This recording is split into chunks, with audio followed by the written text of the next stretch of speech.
Intern ডাক্তারদের পেশাগত জীবনের প্রথম ধাপকে উদযাপনের জন্য Rangpur community dental college intern reception প্রোগ্রামের আয়োজন করেন। এই আয়োজনটি অনুষ্ঠিত হয় রংপুর কমিউনিটি ডেন্টাল কলেজ অডিটোরিয়ামে। নবাগত ইন্টার্নদের সাদরে অভ্যর্থনা জানানো এবং তাদের পেশাগত দায়িত্ববোধ সম্পর্কে জানাতেই এই আয়োজন। অনুষ্ঠানে উপস্থিত ছিলেন রংপুর গ্রুপের উপব্যবস্থাপনা পরিচালক আশরাফুল আলম আলামিন, কলেজের অধ্যক্ষ, অধ্যাপকগণ, সিনিয়র চিকিৎসক, সিনিয়র ফ্যাকাল্টি মেম্বার এবং পূর্ববর্তী ব্যাচের ইন্টার্নরা। নবাগত ডাক্তারদের উদ্দেশ্যে অধ্যক্ষ বলেন, একজন ডাক্তার শুধু রোগ নিরাময়ের অংশীদার নন, তিনি মানবতার সেবক। তাদেরই নতুন যাত্রায় মানুষকে সেবা দেওয়ার পবিত্র দায়িত্ব অর্পণ করা হয়, তারা যেন তা সঠিকভাবে পালন করতে পারেন।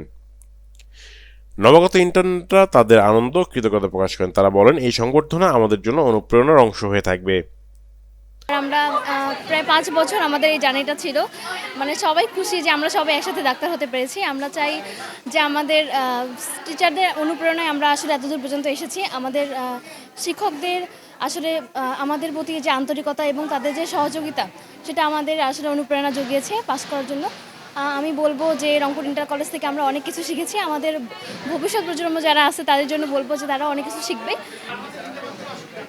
আমি বাংলাদেশে 2019 আসছি। তখন ফার্স্টে একটু অন্য এনভায়রনমেন্টে আসতে একটু কষ্ট হয়েছে, কিন্তু আস্তে আস্তে করে বাংলাও শিখছি। এখন তো ভালোই বাংলা বলতে পারি, আর ভালোই লাগছে।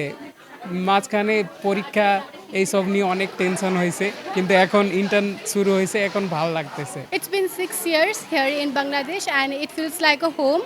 অনেক ভালো লাগছে, এখন তো ডাক্তারও হয়ে গেছে। Thank you to all the teachers and my friends.